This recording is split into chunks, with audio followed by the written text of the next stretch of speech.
The rich appear to be getting richer. Ordinary people are getting poorer. Right here, we're going to walk down to the Capitol. Let's have trial by combat. The war in Ukraine and Russian officials. Food supplies are collapsing. The world and America currently stands at a crossroad.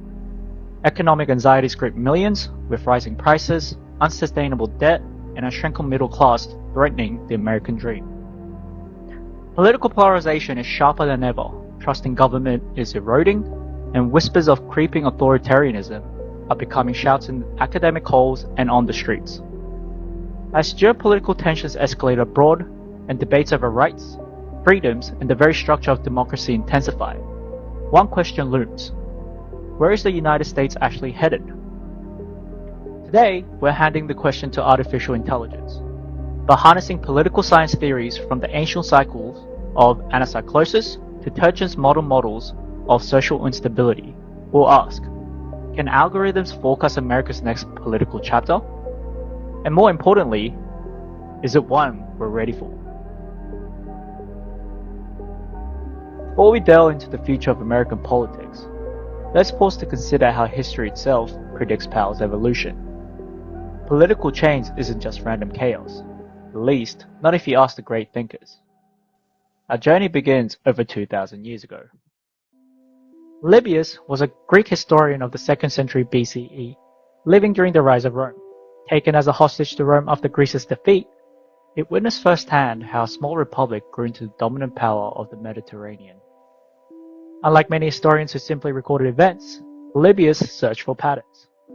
Why did states like Sparta or Carthage collapse while Rome thrived? Polybius concluded that governments don't stay stable forever. Instead, they pass through a predictable cycle. It begins with monarchy, ruled by one. Over time, the monarchy decays into tyranny, and from tyranny, the people rise up and establish aristocracy, ruled by the few.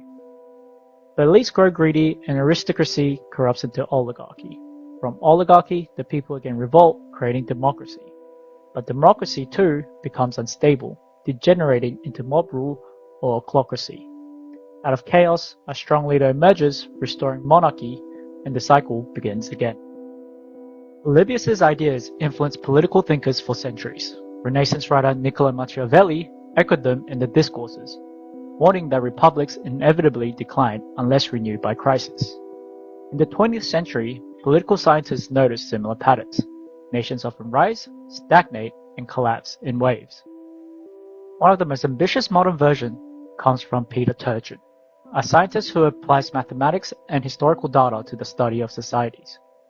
In Secular Cycles and Ages of Discord, he argues that history follows long cycles of around 200 to 300 years, driven by population growth, inequality, elite competition, and social unrest. His model suggests that societies regularly pass through phases of growth, stability, crisis, and collapse before resetting. History gives us powerful illustrations of these cycles. Let's start with Rome, the civilization Polybius himself studied. Rome's story is almost a textbook of the cycle. Picture early Rome, unified under its ancient kings. These monarchs brought order to a fledgling city, but power corrupts. The last king, Tarquin the Proud, grew arrogant and cruel, ruling through fear rather than justice. His tyranny pushed the Roman people to revolt, ending the age of kings. Out of revolution, the Romans created a new system. The Senate took power, an aristocratic republic led by Rome's noble families. At first, this brought stability and wise leadership. But soon, the elite grew greedy. Wealth and influence concentrated in the hands of a few, and the voices of ordinary Romans were pushed aside. Seeking fairness, Rome gave commoners a voice through popular assemblies and tribunes. For a while, the people shaped policies and challenged injustice. Yet, as inequality widened, mob politics took over. Ambitious generals like Marius and Sulla whipped up public anger. Violence, not debate, decided Rome's fate. In the chaos, a strong man emerged, Julius Caesar, a populist leader with unmatched charisma. His rise ended the republic's fragile balance. But Caesar's assassination did not restore the old order. Instead, civil war raged. Power passed to Augustus, who became Rome's first emperor, marking a dramatic new turn in the never-ending cycle of government. France offers another clear example of the political cycle, this time in the Age of Revolutions. By the 18th century, the Bourbon king stood at the pinnacle of luxury and power.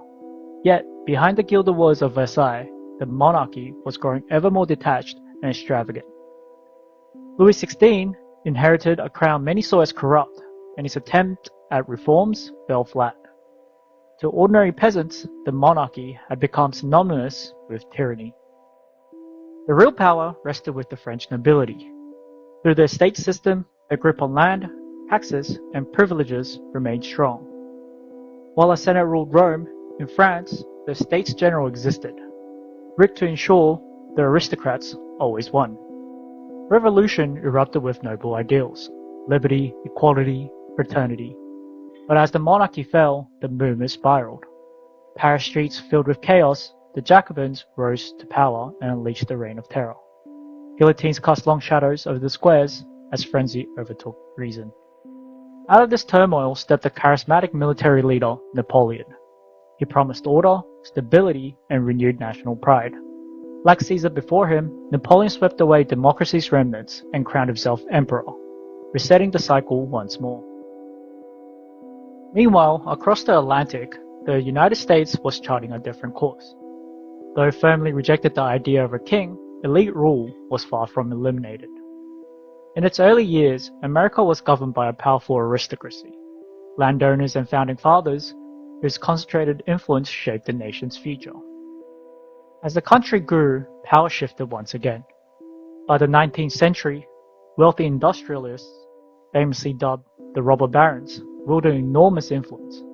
Men like Rockefeller and Carnegie amassed vast fortunes, and economic inequality soared to new heights. This stark concentration of power eventually sparked a wave of reform.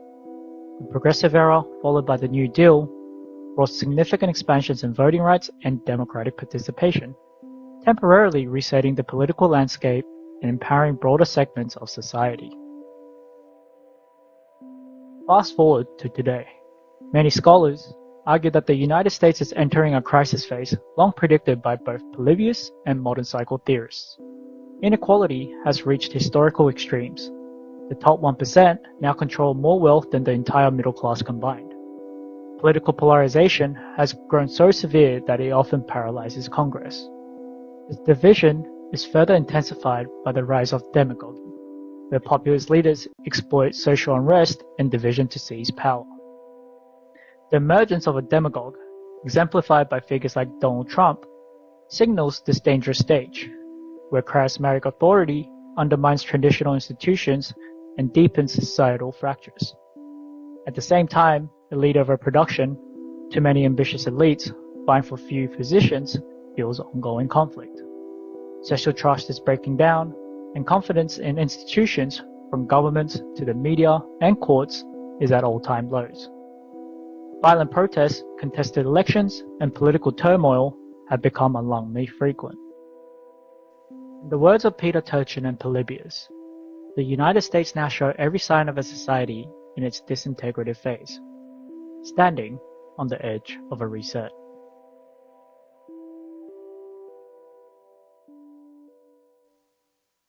So, let's return to the question we started with.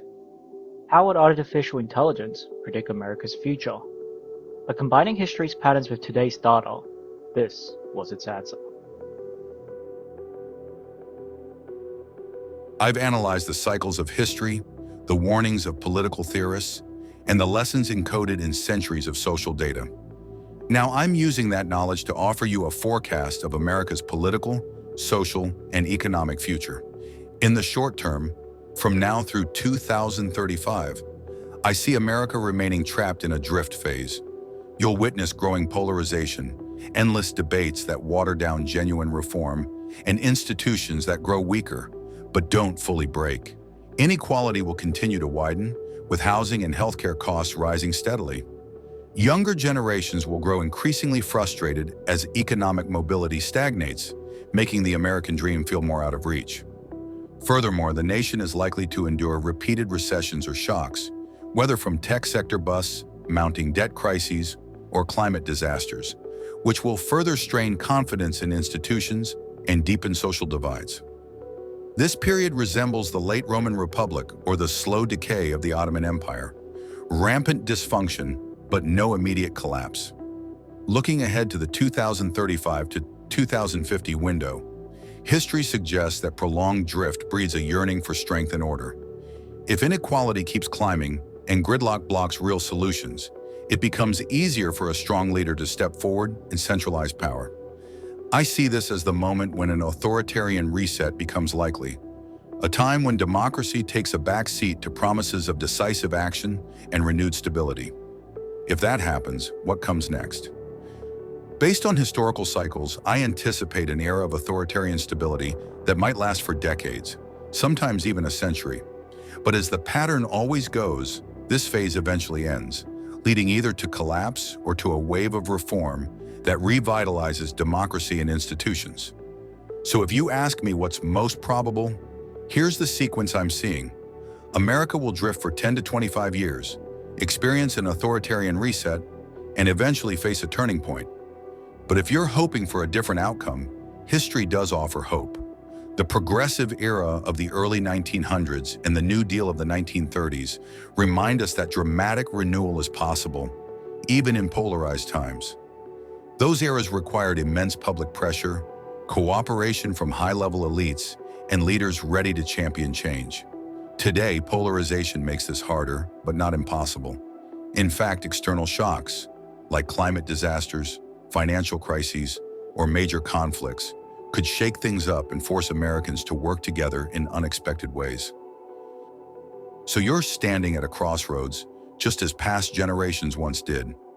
I can model probabilities, but the next chapter? That's up to you.